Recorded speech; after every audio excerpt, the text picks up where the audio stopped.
الحمد للہ رب العالمین والصلاة والسلام علی رسولہ الکریم اما بعد فاعوذ باللہ من الشیطان الرجیم بسم اللہ الرحمن الرحیم من عرف نفسہ فقد عرف ربہ صدق اللہ و صدق الرسول الکریم۔ عزیزان گرامی قدر، السلام علیکم ورحمۃ اللہ وبرکاتہ۔ حدیث پاک کا ترجمہ یوں ہے: جس نے اپنے نفس کو پہچان لیا اس نے پس یقیناً اپنے رب کو پہچان لیا۔ اس حوالے سے گفتگو کافی عرصے سے چل رہی ہے۔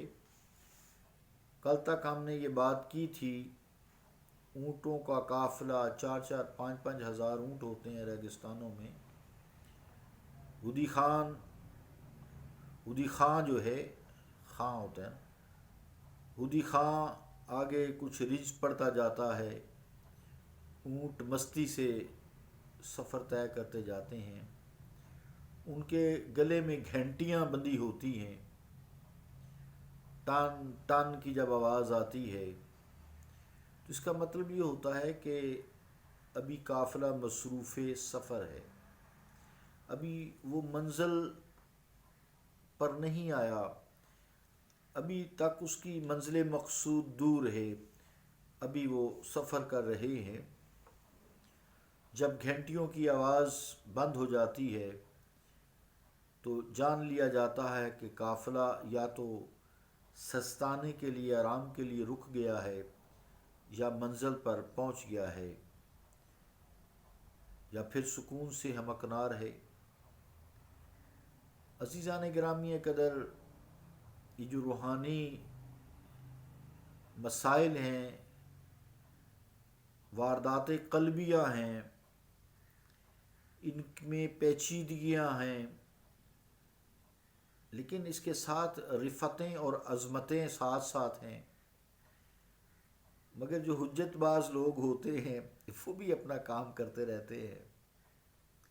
ان کے ذہنوں میں طرح طرح کے سوالات اٹھتے ہیں، پھر اعتراضات کی بوچھاڑ کر دیتے ہیں۔ حضرت نصیر الدین شاہ صاحب رحمۃ اللہ علیہ، چراغ گولڑا شریف والے، میرے شیخ حضرت معین الدین چشتی المعروف بڑے لالا جی، جو میرے شیخ ان کے بیٹے ہیں،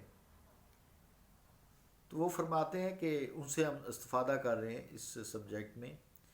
وہ فرماتے ہیں کہ ایک لطیف سوال کا جواب میں پہلے ہی دے دیتا ہوں۔ تو وہ فرماتے ہیں کہ میں جب منطق کی کتابیں پڑھتا تھا تو میرے استاد محترم، جن کا نام حضرت مولانا فتح محمد صاحب تھا رحمۃ اللہ علیہ، وہ فرماتے ہیں کہ انہوں نے پھر مجھے ایک علمی لطیفہ سنایا۔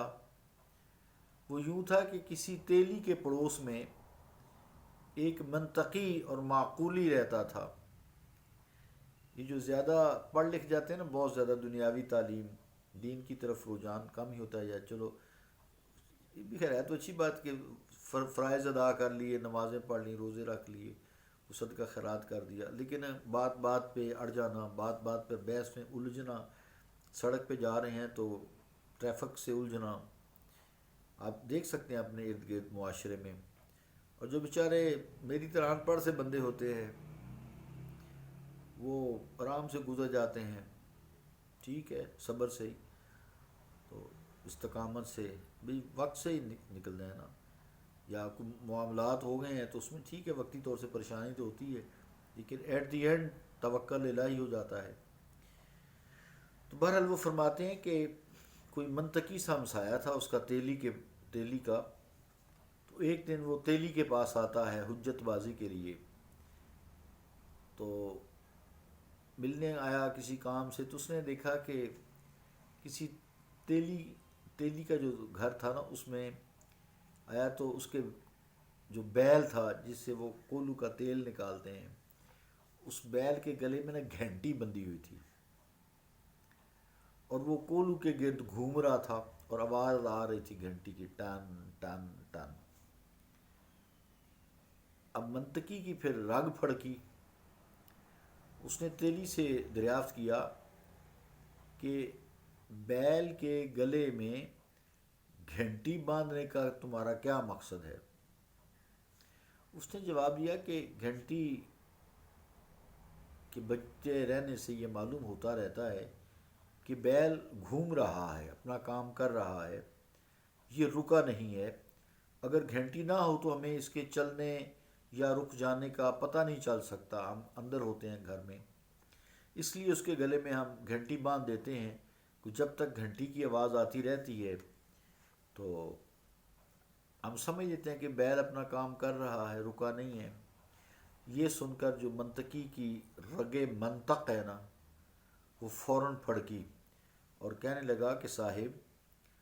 اگر تمہارا بیل ایک جگہ کھڑا رہ کر صرف گردن ہی ہلاتا رہے، یعنی بیل ایک جگہ پر کھڑا ہو جائے اور گردن کو ہلاتا رہے، تو گھنٹی تو بجتی رہے گی، گھنٹی بجتی رہے گی، اور تم کیا سمجھو گے کہ بیل چل رہا ہے؟ وہ تو نہیں چل رہا، وہ تو سر ہلا رہا ہے، گھنٹی بج رہی ہے صرف اس کے گلے میں۔ تیلی جو تھا نا کچھ تھوڑا سا سمجھدار تھا، جب تیلی نے منطقی کی یہ بات سنی تو بولا، حضرت آپ بالکل بجا فرما رہے ہیں، آپ کی بات صحیح ہے، ایسا ہونا بھی ممکن ہے، مگر افسوس ہے ایک بات کا یہ کہ میرا بیل آپ کی طرح منطقی نہیں ہے، وہ یہ کام نہیں کرے گا، یعنی آپ کی طرح وہ علم منطق اور معقولات سے آشنا نہیں ہے، یا یہ میرا بیل صرف بیل ہے، منطقی بیل نہیں ہے۔ عزیزان گرامی قدر، حضرت نصیر الدین شاہ صاحب فرماتے ہیں کہ یہ بات کرنے کا مطلب یہ تھا کہ اگر کوئی یہ شخص اعتراض کرے، کوئی بھی شخص اعتراض کرتا ہے کہ حضرت بیدر رحمۃ اللہ علیہ نے گھنٹیوں کی خاموشی کو رسائی منزل کی دلیل اور علامت ٹھہرایا ہے اپنے شعر میں، شعر یوں تھا، گفتگو بے دل دلیلے ہر ذرہ تازی ہائے ما است، تاجرس فریاد دارد کارواں آسودہ نیست۔ تو یعنی اگر گھنٹی بجتی رہے تو کارواں مصروف سفر ہے، اگر رک جائے تو مراد یہ ہے کہ قافلہ پہنچ گیا یا آرام کر رہا ہے۔ یعنی گھنٹیاں اسی وقت تک بجتی ہیں جب تک قافلہ چل رہا ہوتا ہے۔ یہ بھی تو ہو سکتا ہے کہ جانور کھڑے ہو جائیں اور سر ہلانا شروع کر دیں، تو اس کا جواب وہی ہے جو اس مثال سے یا اس لطیفے سے دیا گیا ہے۔ عزیزان گرامی قدر، چونکہ تھوڑی سی یہ طبعی ضیافت آپ کے سامنے آج پیش کی ہے، اس کو تھوڑا سا ہم اور آگے بڑھائیں گے انشاءاللہ، کل کا ایک دن لگے گا، پھر ایک دو دن میں ہم دوسرا اشعار کے حوالے سے اس سبجیکٹ کو، یزکیہم جو قرآن مجید کا لفظ ہے اور اسے تصوف کے نام سے موسوم کیا گیا ہے، اس کی بات کریں گے۔ اللہ رب العالمین ہمیں سمجھ عطا فرمائے، اور چونکہ یہ معرفت الہی کا درس ہوتا ہے، اس میں اللہ تعالی ہمیں اپنا قرب عطا فرمائے، عرفان الہی سے ہمیں مستفید کرے۔ اللہ رب العالمین ہم پہ رحم فرمائے، اپنا قرب عطا فرمائے، ہمارے گناہوں کو بخش دے۔ صلی اللہ تعالی علی رسول خیر خلقہ محمد وعلی آلہ و اصحابہ اجمعین برحمتک یا ارحم الراحمین۔